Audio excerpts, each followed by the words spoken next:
السلام علیکم ورحمۃ اللہ وبرکاتہ۔ الحمد للہ الذی ہدانا بہذا وما كنا لنہتدی لولا ان ہدانا اللہ، والصلاة والسلام علی سید المرسلین محمد وآلہ وصحبہ اجمعین، اما بعد۔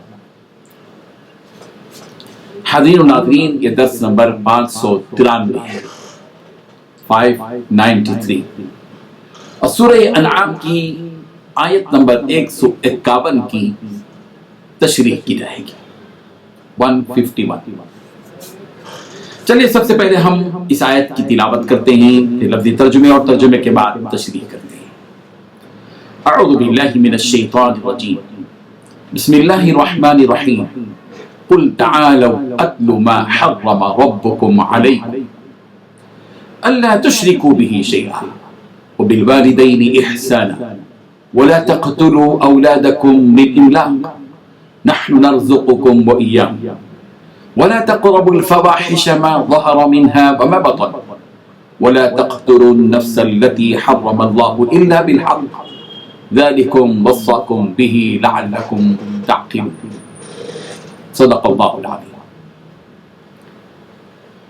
قل کہہ دیجیے، تعالو آؤ، اتلو میں پڑھتا ہوں، ماں جو کچھ کے حرم حرام کیا، ربکم تمہارے رب نے، علیکم تم پر، کہ اللہ یہ کہ اللہ تشرکو، یہ کہ شرک نہ کرو، شریک نہ ٹہراؤ تم بھی اس کے ساتھ شیئن کسی چیز کو، وبالوالدین اور والدین کے ساتھ احسانا احسان کیا کرو، ولا تقتلوا اور قتل مت کرو اولادکم اپنی اولاد کو، من املاق مفلسی کے ڈر سے، نحن نرزقکم ہم ہی تمہیں رزق دیتے ہیں، وإیاہم اور انہیں بھی، ولا تقربوا اور تم قریب مت جاؤ، الفواحش بے حیائی کے کاموں کے، ما جو ظاہر ہوں، منہا ان میں سے، اوما اور جو کچھ بطن پوشیدہ، ولا تقتلوا اور تم قتل مت کرو، النفس اس جان کو، التی جس کو، حرم اللہ اللہ نے حرام کیا، الا مگر بالحق حق کے ساتھ، ذالکم یہ سب باتیں، وصاکم اللہ نے تمہیں وصیت کی ہیں، بھی ان کی، لعلکم تاکہ تم تعقلون سمجھو۔ ترجمہ یوں ہے، کہہ دو کہ لوگو آؤ میں تمہیں وہ چیزیں پڑھ کر سناؤں جو تمہارے رب نے تم پر حرام کی ہیں۔ ان کی نسبت اس نے اس طرح ارشاد فرمایا ہے کہ کسی چیز کو اللہ کا شریک نہ بنانا، اور ماں باپ کے ساتھ بدسلوکی نہ کرنا، بلکہ سلوک کرتے رہنا، اور ناداری کے اندیشے سے اپنی اولاد کو قتل نہ کرنا، کیونکہ تمہیں اور انہیں ہم ہی رزق دیتے ہیں، اور بے حیائی کے کام ظاہر ہوں یا پوشیدہ ان کے پاس نہ جانا، اور کسی جان والے کو جس کے قتل کو اللہ نے حرام کر دیا ہے قتل نہ کرنا، مگر جائز طور پر، یعنی جس کا شریعت حکم دے۔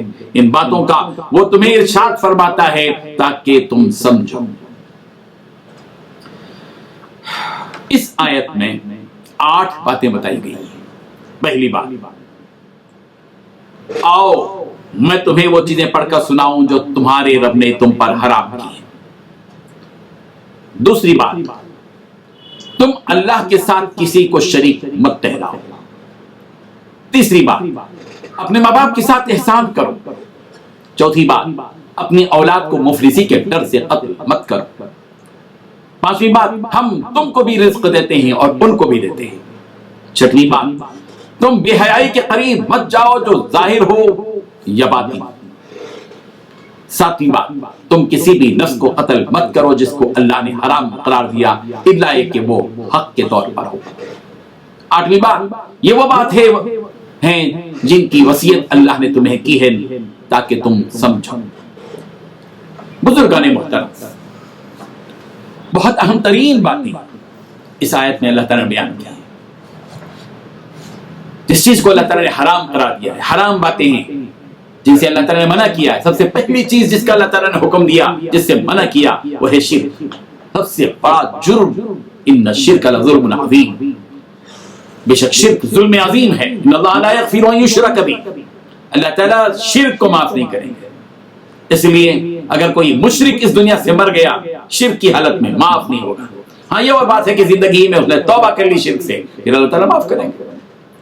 اور دوسری بات یہ کہ ماں باپ کے ساتھ احسان، شرک کے ساتھ اللہ تعالیٰ نے جس جرم عظیم کا تذکرہ کیا ہے وہ ہے کہ ماں باپ کی نافرمانی، یعنی اور فریضہ یہ ہے کہ اولاد کا کہ وہ اپنے ماں باپ کے ساتھ احسان کا معاملہ کرے، ماں باپ کے ساتھ احسان، ماں باپ کے ساتھ احسان۔ قرآن مجید میں یہ احکامات بھرے پڑے ہیں، بار بار اللہ تبارک و تعالیٰ نے حکم دیا ہے، توحید کے ساتھ اللہ تبارک و تعالیٰ نے ماں باپ کے ساتھ احسان کا حکم دیا ہے۔ وَقَضَىٰ رَبُّكَ أَلَّا تَعْبُدُوا إِلَّا إِيَّاهُ وَبِالْوَالِدَيْنِ إِحْسَانًا، تمہارے پروردگار نے اس بات کا حکم دیا ہے کہ تم اللہ کی عبادت کرو، صرف اللہ کی عبادت کرو اور ماں باپ کے ساتھ احسان کرو، اس لیے کہ تم اس دنیا میں آئے ہو اللہ کے ارادے کے ذریعے سے۔ یہ باطنی حکم ہے، ذریعہ ہے، اور ظاہری ذریعہ تمہارے ماں باپ ہیں جن کے ذریعے سے تم اس دنیا کے اندر آئے۔ اور اس کے بعد اللہ تعالیٰ نے جو تیسری بات بتائی وہ یہ کہ اپنی اولاد کو قتل مت کرو مفلسی کے ڈر سے، یہ سمجھ کر کہ اگر میرے پاس 3 4 5 بچے 6 بچے 7 بچے ہو جائیں گے کون پالے گا؟ ارے کون پالے گا؟ جس نے تجھ کو پالا، جس نے تیرے باپ کو پالا، جس نے تیرے دادا کو پالا، وہی تیرے بچوں کو بھی پالے گا، وہی تیرے بچوں کو بھی رزق دے گا۔ اگر فرض کرو کہ آج کا نوجوان جس نے شادی کی، اگر وہ 3 بچوں کے بعد یہ کہہ کر اس خوف سے کہ اگر میرے 3 سے زائد بچے ہو جائیں گے، 4 سے زائد بچے ہو جائیں گے، کون پالے گا؟ اگر سوچ کے تو اگر اپنے باپ کا 6واں بیٹا ہے، اگر تیرا باپ بھی ارادہ کرتا تو دنیا میں کہاں ہوتا؟ یہ سوچنے کی بات ہے۔ کون؟ تم کہاں روزی دیتے ہو؟ زمین اور آسمان سے بارش برسا کر اور زمین سے فصلیں اگا کر، ترکاریاں اگا کر، اناج اگا کر، غلہ اگا کر، پھلیں اگا کر اللہ تبارک و تعالیٰ پوری دنیا کو روزی دیتا ہے۔ سمندروں میں ہزاروں لاکھوں مخلوقات ہیں، مچھلیاں ہیں، ان کو دیتا ہے۔ ٹنوں سے جو رزق اللہ تبارک و تعالیٰ اور مخلوقات کو دیتا ہے، کیا تمہاری اولاد کو کلو کے حساب سے روزی نہیں دے گا؟ بھوکے مار دے گا؟ نہیں، اللہ دے گا۔ اسی لیے اپنی اولاد کو مفلسی کے ڈر سے قتل مت کرو۔ اور پھر اللہ نے صاف بتا دیا، وعدہ کیا ہم تم کو بھی روزی دیتے ہیں، ان کو بھی، اولاد کو بھی دیتے ہیں۔ اور اس کے بعد بتایا اللہ تعالیٰ نے فواحش کے قریب مت جاؤ، بے حیائی کے قریب مت جاؤ۔ یہ بے حیائی 2 طرح کی ہوتی ہے، ظاہری بھی، علانیہ بھی، پوشیدہ بھی، چھپی ہوئی بھی، ڈھکی ہوئی بھی اور ظاہر بھی، سب سے بچو۔ اور پھر کسی بھی انسان کو قتل مت کرو، کسی بھی جس کو اللہ نے حرام قرار دیا۔ آج مسلمان کو مار رہا ہے، آج مسلمان کسی غیر مسلم کو مار رہا ہے، فرقہ پرستی نے جنم لے کر آج موب لنچنگ کے نام سے کتنے لوگوں کو قتل کیا جاتا ہے۔ اس کی اجازت نہیں ہے، یہ حرام ہے، اسلام نے منع کیا ہے۔ کسی کو بھی ناجائز ظلمن مارنے کا اختیار نہیں ہے، کسی کو بھی مارنے کی اجازت نہیں ہے، حرام ہے کسی آدمی کا قتل۔ آپ اگر نبی کریم صلی اللہ علیہ وسلم کے ارشادات سنیں گے تو آپ کو پتا چلے گا، سرکار دو عالم صلی اللہ علیہ وسلم نے ارشاد فرمایا، آسمان زمین والے سب مل کر اگر کسی مومن کے قتل میں شریک ہو جائیں تو اللہ تعالیٰ ان سب کو اوندھے منہ کر کے دوزخ میں ڈال دے گا۔